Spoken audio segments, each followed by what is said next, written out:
Na aula passada vimos verbos. Aprendemos o que é a flexão verbal. Sabemos que os verbos se flexionam em tempo, modo, número, pessoa e voz. Vimos que a flexão em modo pode ser no modo indicativo, subjuntivo e imperativo. Cada modo pode ser flexionado em tempos diferentes. As flexões do modo indicativo, no que diz respeito ao tempo, nós vamos observar que pode acontecer em 6 tempos diferentes. Presente, pretérito perfeito, pretérito imperfeito, pretérito mais que perfeito, futuro do presente e futuro do pretérito. Soubemos o que significa um texto dissertativo. O texto dissertativo é aquele texto cuja estrutura está baseada na exposição de ideias. Uma boa aula.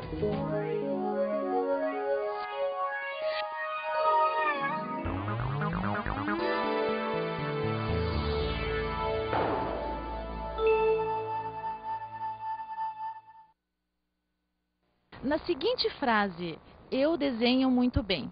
Se nós substituirmos o verbo desenhar por colorir, como você acha que ficaria a frase? Eu coloro muito bem. Eu coloro? Eu coloro muito bem, aí seria uma pergunta que eu faria para você também. Eu coloro muito bem. Não consigo conjugar. Eu não consigo. O que você acha que é certo dizer? Pego ou pegado? Pego. Pegado, né? Eu acho que seria pego. Eu acho que as duas formas estão corretas, mas eu falaria pego. Eu acho que é pegado. Pego. Pegado.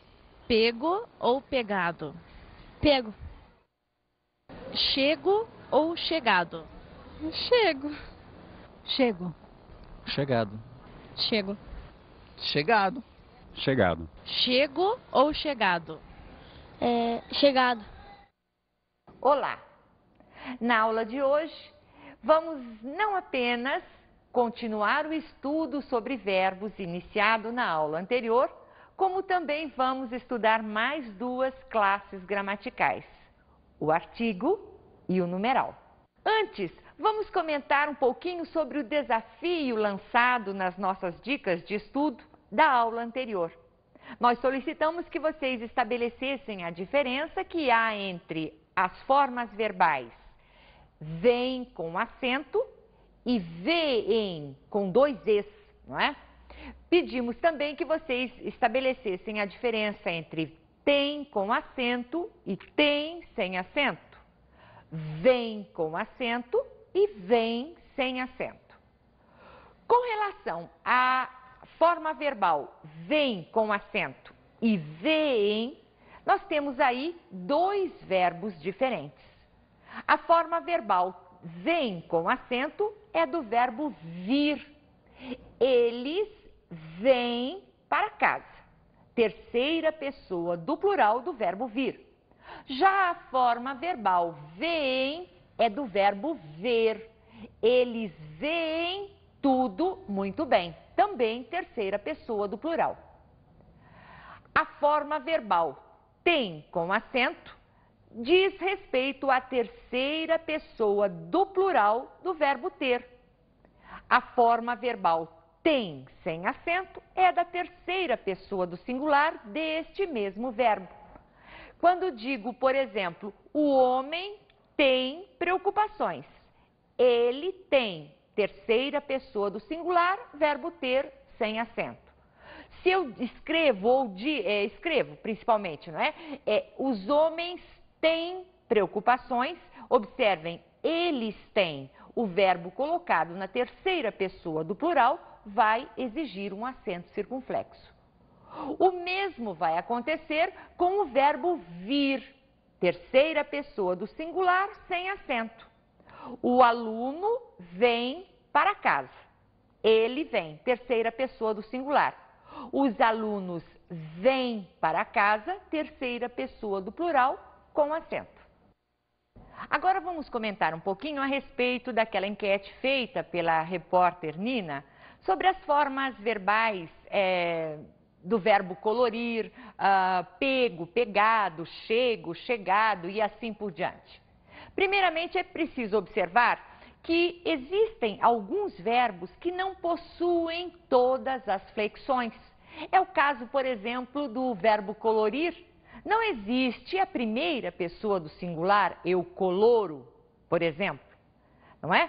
Mas nós vamos falar sobre isso mais adiante. Já as formas pego e pegado são formas que existem oficialmente na língua portuguesa. O que determina se vamos usar a forma reduzida, pego, ou a forma ampliada, pegado, são os verbos auxiliares que acompanham essas duas formas verbais. Então, podemos dizer, por exemplo, ele foi pego em flagrante. Ou ainda podemos dizer, ele havia pegado todo o dinheiro da carteira. Também vamos falar sobre isso mais adiante, ainda nesta aula de hoje. Já a forma verbal chegou não existe oficialmente na língua portuguesa. Por analogia, ou seja, porque alguns verbos possuem esta forma reduzida, as pessoas usam a forma chego equivocadamente. Eu espero que a partir de agora vocês não empreguem mais, nem na linguagem informal, esta forma porque ela não existe. Então, ele havia chegado sempre à forma ampliada. Já a forma pago ou pagado, a tendência atual é usar, embora existam as duas formas, a tendência atual é usarmos a forma reduzida.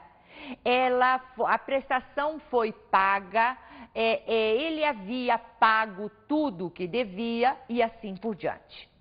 Vamos falar então um pouquinho agora sobre a classificação dos verbos. Os verbos classificam-se quanto à sua função em verbos auxiliares e verbos principais.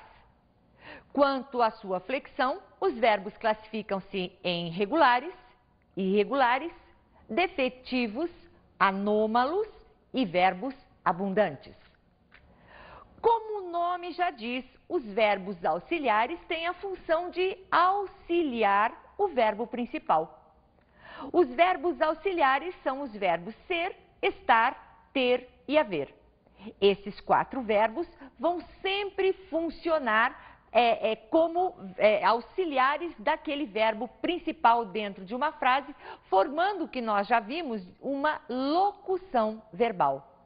É o caso do exemplo que aparece no seu vídeo, que diz: alguns pescadores eram vistos na ilha. Vejam, o verbo principal é o verbo ver. Notem que antes do verbo ver aparece a forma eram, que é do verbo ser, um verbo auxiliar. Já o verbo principal é aquele que cumpre a sua função sozinho, sem o auxílio de um verbo, ou do verbo ser, ou estar, ou ter, ou haver. É o caso também do exemplo que aparece no seu vídeo: alguns pescadores viram a ilha. Observem que quando se diz que alguns pescadores viram a ilha, o verbo principal é o verbo ver, que está aí dentro da frase, construído sem o auxílio de nenhum outro verbo. Quanto à flexão, os verbos então são classificados em verbos regulares e irregulares. Vejam vocês que os verbos regulares são aqueles que mantêm, como o nome diz, uma regularidade no radical, naquela parte inalterada do verbo. Vejam, por exemplo, o verbo cantar é um verbo considerado regular porque não há em nenhuma das suas conjugações alteração no radical. Eu canto, eu cantei, nós cantávamos, eu cantarei e assim por diante. Já os verbos irregulares são aqueles que sofrem alterações no radical. Vocês vão ver aí no vídeo o exemplo de um verbo irregular, o verbo dizer. Vejam que para conjugar o verbo dizer, nós temos o radical diz. Mas conjuguem este mesmo verbo no presente do modo indicativo. E temos a forma eu digo. Vejam que o Z mudou aí. Vejam, conjuguem esse mesmo verbo no futuro do presente. Eu direi. Vejam a alteração do radical. Observem também que esta forma no passado é eu disse. Vejam, observem a alteração que houve no radical. Então, verbos irregulares são aqueles que sofrem alteração no seu radical. Já os verbos defectivos são aqueles verbos que não possuem a conjugação completa. O caso daquele verbo colocado no nosso clipe de contextualização da nossa aula. Não existe, por exemplo, a forma de primeira pessoa do singular, eu coloro. Assim como o verbo falir, por exemplo, o verbo falir é impossível conjugá-lo na primeira pessoa do singular do presente do modo indicativo. Não existe eu falo. Falo é do verbo falar. Assim como alguns verbos que denotam vozes de animais, por exemplo, miar, latir, ou alguns verbos que expressam, designam fenômenos meteorológicos, por exemplo, o verbo chover. Nós não podemos conjugar o verbo chover a não ser na linguagem figurada, que fique bem claro isso. Mas nós não podemos conjugar efetivamente o verbo chover na primeira pessoa do singular. Além dos verbos defectivos, nós vamos ter os verbos anômalos. Nós chamamos de verbos anômalos aqueles verbos que sofrem profundas alterações no seu radical. É o que nós poderíamos dizer que são verbos irregulares. Os anômalos são irregulares também, só que de uma irregularidade acima da média. São considerados verbos anômalos os verbos ser e ir. Esses dois verbos são justamente considerados anômalos porque sofrem um exagero na transformação durante a sua flexão. É bom vocês observarem, por exemplo, que o verbo ser e ir no passado ou em algumas formas verbais apresentam-se da mesma maneira. Eu posso dizer eu fui uma criança feliz, vejam, verbo ser, e eu fui para casa, verbo ir. Então, os verbos ser e ir, por sofrerem exageradamente mudanças no seu radical, são considerados verbos anômalos. E os verbos abundantes? Os verbos abundantes são aqueles verbos que possuem duas formas de particípio. São aqueles verbos que causam dúvidas, inclusive, quanto ao seu emprego, por justamente possuírem essas duas formas. São exemplos também daqueles de verbos abundantes, aqueles empregados na enquete feita pela Nina no clipe de contextualização de nossa aula. São verbos abundantes, por exemplo, o verbo acender. Nós temos tanto a forma aceso quanto a forma acendido. O verbo matar, por exemplo, tem a forma matado e morto. O que determina usar uma ou outra forma é o verbo auxiliar. Então, prestem bem atenção. Com os verbos ser e estar, nós vamos usar a forma reduzida desses verbos. Então, o ladrão foi morto pela polícia. Vejam que morto é a forma reduzida, foi é o verbo ser. Foi morto, nós vamos empregar, então, desta maneira. Já o ladrão havia matado o seu comparsa. havia matado, por que eu usei a forma ampliada? Porque o verbo haver está acompanhando este verbo. Então, com os verbos ser e estar, nós usamos a forma reduzida. Com os verbos ter e haver, nós usamos a forma ampliada. Agora, nós vamos conversar um pouquinho aqui nos nossos estúdios com a nossa repórter Nina. Vamos ver o que ela traz para a gente sobre os questionamentos dos nossos alunos. Olá, Nina, como vai? Olá, professora, tudo bem? Que novidades você nos traz hoje, Nina? Quais são as dúvidas dos nossos alunos? É que outro dia, professora Rose, um aluno ficou sem saber se a norma culta da língua admite a seguinte construção, na frase estude sempre tuas lições. Essa frase está correta, professora? E se ela não tiver, quais são os desvios? Muito bem, Nina. Realmente na frase estude sempre as tuas lições, nós vemos um desvio aqui, que nós vamos chamar de falta nessa frase, uniformidade no tratamento. O que é isso, Nina?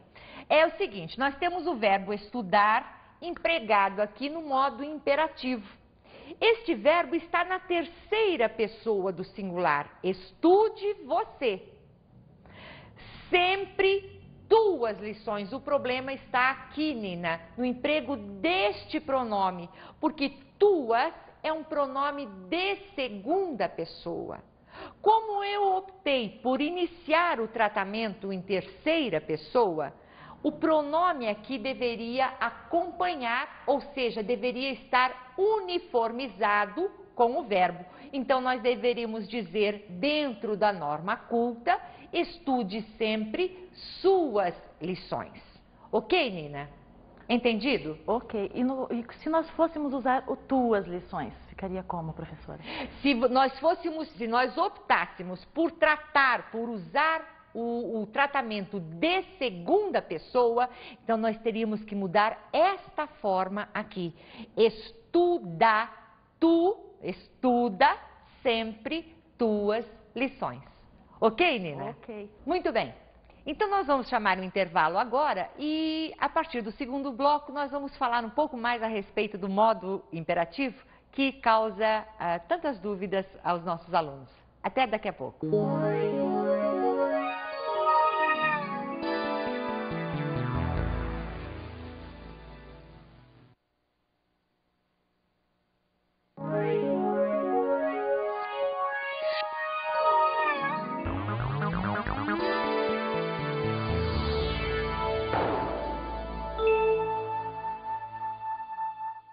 Dando sequência, então, à nossa aula, vamos ver a formação do modo imperativo.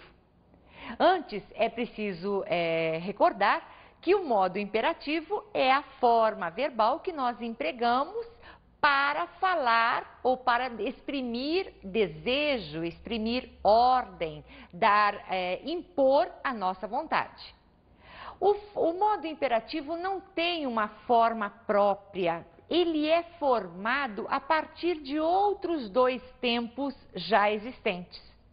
Ou seja, o modo imperativo é formado a partir do presente do modo indicativo e do presente do modo subjuntivo. Para exemplificar o que nós estamos falando aqui, vamos formar o modo imperativo do verbo falar. Observem aqui que nós temos o presente do indicativo, eu falo, tu falas, ele fala, nós falamos, vós falais, eles falam. Vamos ver aqui o presente do modo subjuntivo do mesmo verbo. Que eu fale, que tu fales, que ele fale, que nós falemos, que vós faleis, que eles falem. Vamos ver de que modo, de que forma esses dois tempos verbais vão contribuir na formação do modo imperativo. Vejam vocês que nós temos duas formas no imperativo, a forma afirmativa e a forma negativa. Não esquecer que o modo imperativo só é usado, só é empregado com a pessoa com quem se fala. Assim, eu posso dar uma ordem afirmativamente ou dar essa ordem negativamente. Faça isso ou não faça isso. Vamos ver como é que o presente do modo indicativo contribui na formação do imperativo afirmativo. Primeiro, não existe no modo imperativo a primeira pessoa por uma razão óbvia. Eu não posso dar ordem, determinar alguma coisa a mim mesma. Então, nós vamos começar a conjugar o imperativo a partir da segunda pessoa. Observem que o presente do modo indicativo vai contribuir com a segunda pessoa do singular e a segunda pessoa do plural menos o S. Então, nós temos lá no presente do indicativo, tu falas. No imperativo afirmativo, nós vamos ter a forma fala tu. Temos a forma vós falais. Tirando o S, nós vamos ter no imperativo afirmativo, falai vós. Então, a segunda pessoa do singular e a segunda pessoa do plural recebem empréstimo do presente do modo indicativo. As outras pessoas, nós vamos tirar do presente do modo subjuntivo. Quais são essas pessoas? A terceira pessoa do singular, a primeira pessoa do plural e a terceira pessoa do plural. Então, no subjuntivo temos lá que ele fale. No modo imperativo vai fale você. Observem que as formas são idênticas. Nós temos lá na primeira pessoa do plural que nós falemos. Para o imperativo afirmativo, nós teremos falemos nós. Que eles falem, falem vocês. Temos então aqui conjugado já o verbo falar no imperativo afirmativo. Fala tu, fale você, falemos nós, falai vós e falem vocês. E o imperativo negativo, como é que ele se forma? Na verdade, o imperativo negativo é uma cópia do presente do modo subjuntivo, com o não na frente, para dar a forma negativa. Então, observe, a primeira pessoa também não existe. Então, que tu fales, vejam, a forma se repete. Não fales tu, não fale você, não falemos nós, não faleis vós e não falem vocês. Como vocês puderam observar, o imperativo negativo nada mais é do que a repetição do modo subjuntivo, apenas com o acréscimo do advérbio não, advérbio de negação, para dar essa ideia de negatividade. Agora nós vamos conversar mais um pouquinho com a Nina. Parece que ela ainda tem outras dúvidas, ou ela traz outras dúvidas dos nossos alunos. Vamos lá, Nina? Existe sim, professora Rose. Eu tenho mais uma pergunta.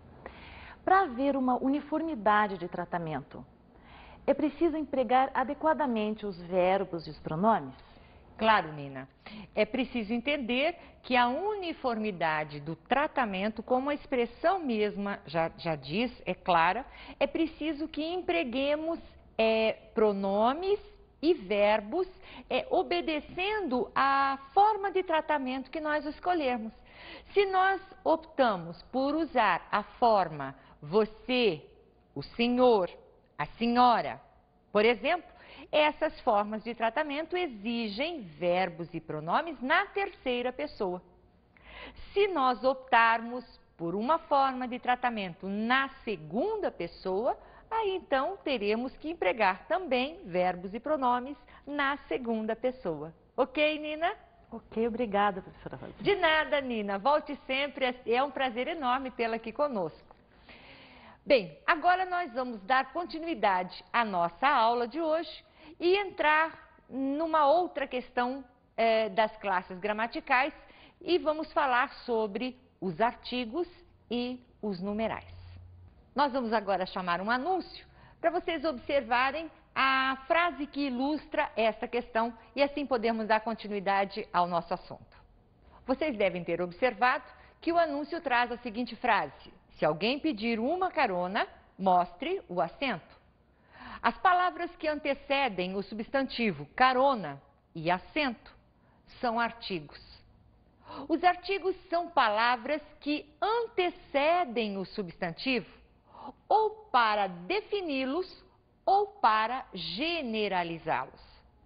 É interessante que vocês notem que ao dizermos quando alguém pede uma carona, trata-se de uma carona qualquer. Quando falamos mostre o assento, este assento, por uma razão ou outra, ele é especial. Nós podemos, através do artigo, transformar qualquer palavra num substantivo. Vejam, por exemplo, o que acontece com cantar. Nós sabemos que cantar é um verbo. No entanto, se esta palavra vier organizada dentro de uma frase e vier precedida de um artigo, nós transformaríamos este verbo num substantivo. Vejam, por exemplo, uma frase mais ou menos como esta: o cantar do pássaro é belo. Neste caso, a palavra cantar, precedida do artigo o, deixou de ser verbo para ser um substantivo. Ainda com relação ao anúncio que vocês viram no vídeo, é bom não esquecer sobre a grafia da palavra assento que está lá. Assento, aquele assento é o assento de sentar. Não tem absolutamente nada a ver com o acento sinal gráfico. Este sim é grafado com C. Os artigos classificam-se em definidos e indefinidos. Os artigos definidos, aqueles que especificam o substantivo, são o, a, os e as. Os artigos indefinidos, aqueles que generalizam o substantivo, são um, uma, uns e umas. Agora nós vamos chamar uma tirinha cômica para darmos continuidade à questão dos numerais. Vou provar que um escoteiro é sempre generoso com os colegas. Você aceita uma bala? Eu disse uma bala. Generoso, mas não bobo. Vocês podem ter percebido, devem ter percebido que a palavra bala é antecedida de uma outra palavra, uma. Muito bem, aí temos um caso em que a mesma palavra desempenha diferentes ou pertence a diferentes classes gramaticais. Quando o garoto oferece uma bala, é uma bala qualquer, trata-se de um artigo indefinido. Mas quando ele define é uma bala, ele está mencionando uma unidade. Aí nós temos uma funcionando como numeral. O numeral é toda palavra que designa posição ou quantidade. Os numerais se classificam em cardinais, ordinais, multiplicativos e fracionários. Os cardinais são os numerais que indicam quantidade. 1, 2, 3, 4 e assim por diante. Os ordinais expressam, como o nome diz, ordem ou posição, primeiro, segundo, terceiro e assim por diante. Os multiplicativos designam aumento proporcional, dobro, duplo, quíntuplo e assim por diante. E os fracionários que designam a diminuição proporcional, 1/5, 2/3, 1/10 e assim por diante. É comum também empregarmos os numerais para formar ou dar à frase uma ideia de exagero. É o caso como quando dizemos, já falei isso 1 milhão de vezes.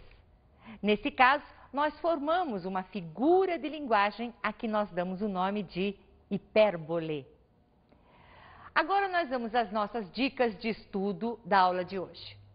Nós vamos chamar a música Corcovado e eu gostaria que vocês observassem as palavras que estão em destaque.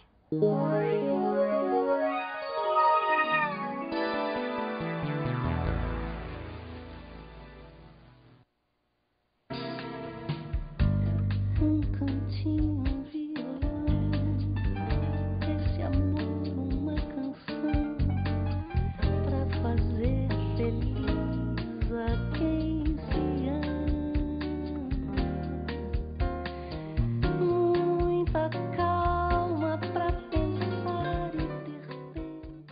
que nós vamos propor a vocês é que discutam se essas palavras em destaque estão empregadas no sentido genérico ou no sentido específico. Essas palavras são numerais ou são artigos? A segunda dica de estudo também vai estar baseada em cima de um anúncio, que nós vamos chamar agora.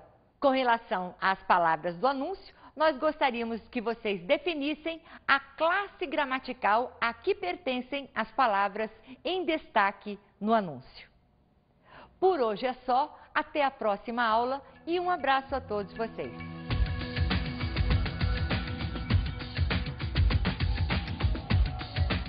Nesta aula vimos a classificação dos verbos, o artigo e o numeral. A professora Rose nos explicou a classificação dos verbos quanto à função e quanto à flexão. Os verbos classificam-se quanto à sua flexão em regulares, irregulares, defectivos, anômalos e abundantes. Quanto à função, em auxiliares e principais. Aprendemos como se dá a formação do modo imperativo. O modo imperativo forma-se a partir do presente do indicativo e do presente do modo subjuntivo.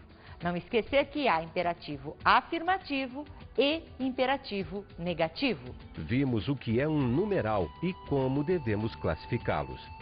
O numeral é a palavra que expressa, que designa posição ou quantidade. Até a aula que vem!